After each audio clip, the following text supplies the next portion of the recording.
Assalamualaikum warahmatullahi wabarakatuh. Saya Wahyu Armadewi dengan NIM 932130418. Di sini saya akan membahas materi tentang dakwah Nabi Muhammad SAW di Madinah. Materi PAI 2. Kelas I, dosen pengampu Bapak Ahmad Fahroni, MPDI. Pembahasan yang pertama, peristiwa hijrah.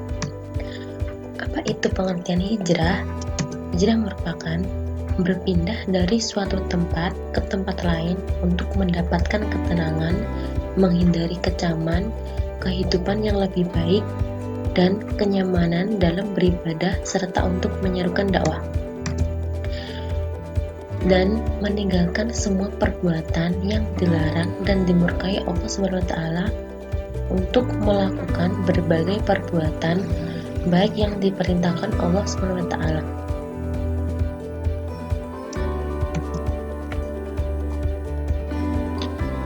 Yang kedua, hijrah Rasulullah SAW ke Madinah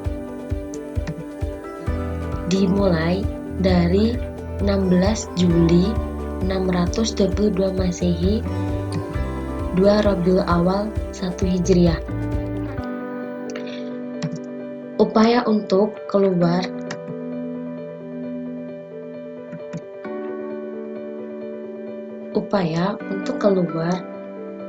dari tekanan fisik dan mental yang dilakukan oleh kaum kafir Quraisy berupa fitnah, pengasingan, dan penyiksaan-penyiksaan. Bahkan juga terjadi pemboikatan bangsa Quraisy kepada Bani Hashim dan Muthalib.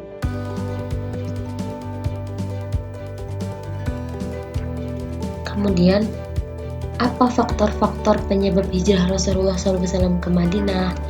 Sebelum memasuki kota Yastrib, beliau singgah di desa Quba selama 4 hari dan mendirikan masjid di atas tanah milik Kulsum bin Hamdan, keturunan keluarga Bani Amr bin Auf dari golongan Aus, yang sekarang masjid itu dikenal dengan Masjid Quba.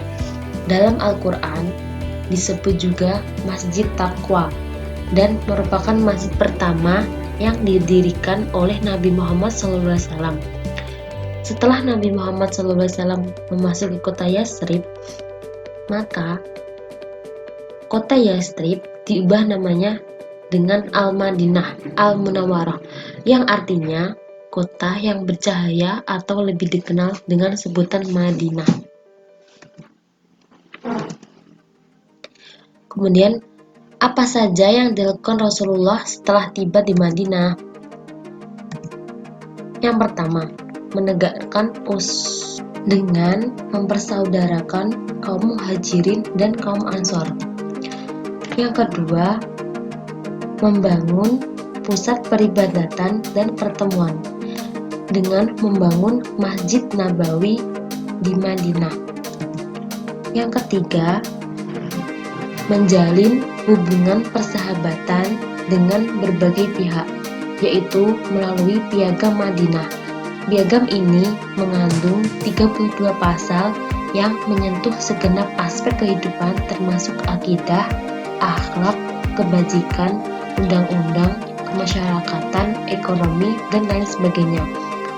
Di dalamnya juga terkandung aspek khusus yang harus dipatuhi oleh kaum muslimin, sebagai tidak menyekutukan Allah, tolong-menolong sesama mukmin, bertakwa, dan lain sebagainya. Selain itu, bagi kaum bukan Islam diharuskan berkelakuan baik. Yang selanjutnya, menyusun strategi politik dan kemiliteran. Ada 4 cara yang dapat menyusun strategi politik dan kemiliteran. Yang pertama, mengirim surat dakwah Islam. Yang kedua, menaklukkan perang kepada orang-orang yang menentang agama dakwah Islam. Yang ketiga, memerangi kabilah yang mengkhianati perjanjian damai bersama kaum muslimin.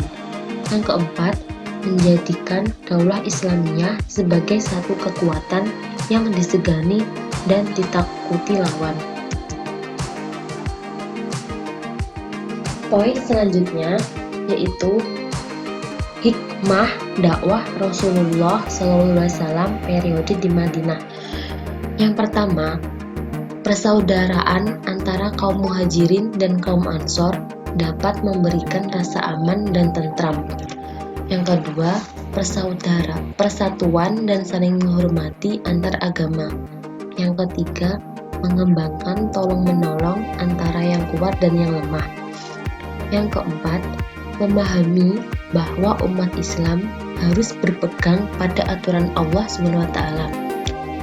Yang kelima, memahami dan menyadari bahwa kita wajib menjalin hubungan dengan Allah SWT dan manusia. Yang keenam, menjadikan inspirasi dan motivasi dalam menyiarkan agama Islam. Poin yang selanjutnya yaitu apa sikap dan perilaku yang mencerminkan dakwah di Madinah? Yang pertama, kita harus mengimani bahwa Muhammad SAW adalah Rasul utusan Allah. Yang kedua, mencintai Rasulullah dan mengamalkan sunnahnya.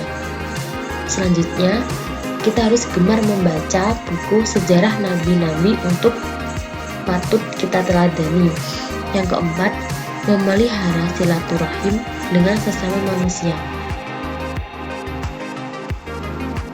Dan yang kelima, melakukan perencanaan yang matang dan menyusun strategi yang tepat sasaran dalam melakukan segala sesuatu. Selanjutnya, menjalin kerjasama yang baik dengan sesama manusia. Yang ketujuh, rela berkorban dengan hati yang ikhlas demi tegaknya agama Islam. Demikian presentasi dari saya, semoga bermanfaat. Billahi taufiq wal hidayah. Wassalamualaikum warahmatullahi wabarakatuh.